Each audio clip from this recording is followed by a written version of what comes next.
and she's in a disabled suite that's outfitted for someone who's sort of just mildly disabled, but not someone who's getting more and more increasingly disabled with time as she is.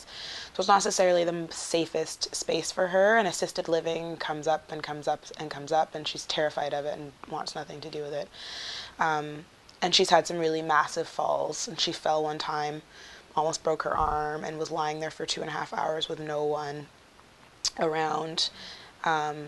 And one of her caretakers finally came, but didn't have a key to the door, and had to go knock the door down to get to her. And that happened, and so she's clearly in a situation where she's not safe, and B, she didn't tell me about it for probably 5 or 6 days. I was going through something else at the time, and she didn't want to burden me, so she didn't tell me about it.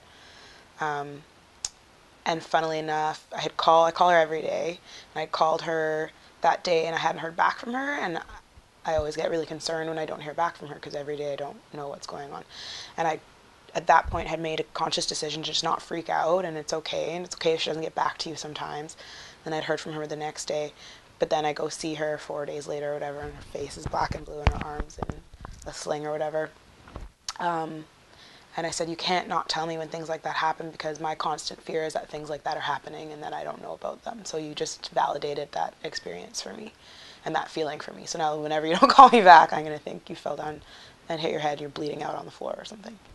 So I still deal with that, but I try to support her decisions as much as I can, in her wanting to stay as independent as possible and live where she lives. She used to be an interior designer, so her home space is extremely important to her, probably top of her list of priorities. So she wants to stay in a space that she feels as good and as independent as possible, and I want to support that for her, also knowing, though, that she puts her life at risk pretty much every day. Or that's my view of it. That's not her view of it, but it's certainly mine.